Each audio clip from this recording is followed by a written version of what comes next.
Assalamualaikum warahmatullahi wabarakatuh. Perkenalkan, nama saya Muhammad Fitra Nurwidianto. Saya akan menjelaskan observasi kelembagaan Islam yang telah saya dapatkan. Yayasan SKDA merupakan singkatan dari Sadar Kaya Dunia Akhirat, yang dimana sebagai lembaga kebaikan, berbagi, dan kegiatan positif lainnya, agar kita semua merasa kaya di dunia dan di akhirat. SKDA berdiri pada tahun 2017. Hingga saat ini SKDA masih berkembang. Sejarah berdirinya SKDA. SKDA didirikan oleh Muhammad Ridwan, orang berasal dari Bali, sebagai founder, dan Wiwin Widianto yang berasal dari Ponorogo sebagai CEO founder. Mereka berpikir agar orang terhindar dari riba. Hingga saat ini, lembaga ini selalu membantu orang yang terkena pinjol. Semakin berkembangnya SKDA, kini tidak hanya melayani konsultasi pinjol, melainkan membuat e-commerce hingga restoran makan gratis bagi pinjol, tukang sampah, dan lain sebagainya. Adapun latar belakang SKDA berdiri, banyak sekali orang yang terlibat pinjol, hingga akhirnya Bapak Ridwan dan Bapak Widianto ini bertemu dan mencari solusi agar mereka yang terlibat pinjol melakukan taubat, sehingga dekat dengan Allah, hingga akhirnya terbentuknya yayasan ini sehingga dapat membantu orang-orang yang terlibat. Dengan melakukan perintah-perintah Allah, maka terbantulah orang-orang yang terlibat pinjol ini. Adapun visi dan misi Yayasan SKDA. Yang pertama, visinya itu berbagi kebaikan bagi ilmu, amal baik, pengalaman, keahlian, sedekah, dan harta, baik infak, amal jariah maupun wakaf produktif lainnya. Dan juga jika mulai menghasilkan, maka kami akan mendirikan pesantren dan lembaga pendidikan gratis untuk kalangan yatim piatu dan para fakir miskin generasi muda kita. Dan visi ini sesuai dengan hadis Nabi SAW. Adapun misi yang dibuat oleh Yayasan SKDA, yaitu menjadikan sebuah korporasi usaha yang besar sebagai jawaban untuk memerangi riba, dengan bisa mengalahkan perusahaan kapitalis dan ribawi yang menguasai hajat hidup kita selama ini, dengan mengedepankan ekonomi ukhuwah Islamiyah, dan kita mendorong semua warga SKDA untuk menjadi kaya di dunia maupun di akhirat. Ada banyak perkembangan SKDA yang setelah berjalan tahun demi tahun. Selain menyediakan konsultasi riba, kini SKDA sedang mengembangkan e-commerce mereka dan restoran makan gratis bagi ojek online, duafa, yatim piatu, dan lain sebagainya. Restoran ini ada di perumahan Taman Pondok Jati di Blok N15 yang sampai saat ini masih berjalan. Alhamdulillahnya banyak sekali bahan pokok makanan yang banyak sekali yang menyumbangkan bahan pokok makanan untuk restoran gratis ini dari para investor-investor dan para wakaf-wakaf lainnya. Adapun keunggulan SKDA yaitu mempunyai banyak sekali cabang di setiap daerah, bahkan di seluruh Indonesia. Di setiap Jatim, Jawa Tengah, Bali, Jawa Barat, dan semua daerah di seluruh Indonesia. Yayasan ini telah membantu banyak orang di Indonesia yang terlibat masalah, entah itu pinjol, entah itu menyimpang, dan lain sebagainya. Adapun banyak masalah yang sering kali orang-orang mengira, banyak sekali orang-orang yang berkonsultasi di yayasan ini sehingga mendapatkan tunai.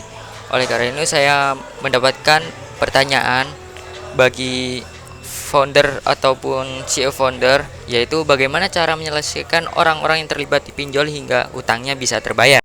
Jawaban dari pertanyaan yang saya ajukan kepada Bapak Widianto selaku CEO founder SKDA sangat mengagumkan.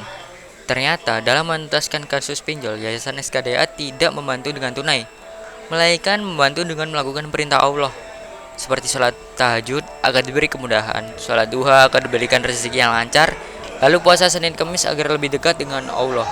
Dan pekerjaan pun akan datang dengan sendirinya kepada orang-orang yang terlibat. Sudah banyak dialami banyak orang dan terbukti berhasil membayar hutang. Dan banyak orang yang terkecoh dengan konsultasi ini sehingga mereka selalu berharap untuk mendapatkan tunai.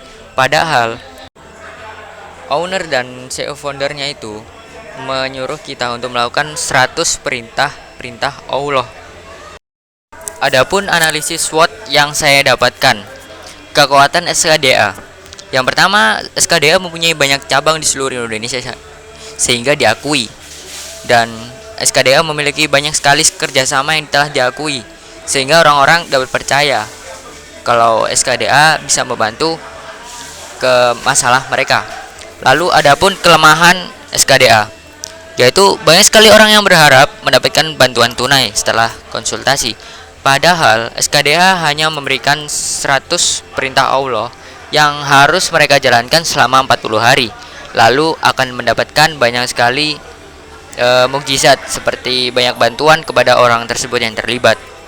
Kemudian ada peluang. Peluang dari SKDA yang pertama adanya dukungan dari pemerintah. Banyak sekali dukungan dari pemerintah seperti wakaf-wakaf tempat dan lain sebagainya. Banyak sekali wakaf-wakaf tempat dari pemerintah yang disumbangkan ke yayasan SKDA untuk dikelola, entah itu dijadikan restoran gratis, entah itu dijadikan kantor dan lain sebagainya. Lalu adanya juga dukungan dari masyarakat besar seperti restoran gratis yang dimiliki oleh mereka. Tidak semua bahan pokok dari mereka, melainkan dari investor-investor masyarakat. Banyak sekali dukungan masyarakat yang memberikan banyak bahan pokok, sehingga kegiatan restoran ini bisa berjalan hingga saat ini. Lalu banyak sekali orang yang ikut dalam kegiatan SKDA dalam berbagi, entah itu berbagi dan lain sebagainya. Dan adanya ancaman yang dimiliki oleh SKDA seperti bagi masyarakat yang kurang mampu mendapatkan banyak sekali bantuan dari SKDA, entah itu berupa barang, entah itu berupa bahan pokok dan lain sebagainya. Alhamdulillahnya, pada saat saya ingin melakukan observasi dengan dibarengi oleh kegiatan mereka yang sedang berbagi prebiotik ataupun cairan untuk kesehatan untuk melawan COVID kepada Brimob. Berikut adalah bukti foto Bapak Wiwin Widianto foto bersama Kepala Brimob di sepanjang taman. Dan yang bawah merupakan saya yang menggunakan baju abu-abu beserta teman-teman SKDA lainnya yang turut ikut berbagi bersama-sama. Alhamdulillah saya turut senang karena bisa ikut dalam berbagi dalam kegiatan mereka. Sekian presentasi observasi kelembagaan Islam saya ucapkan terima kasih atas perhatiannya. Mohon maaf bila ada kesalahan kata. Wassalamualaikum warahmatullahi wabarakatuh.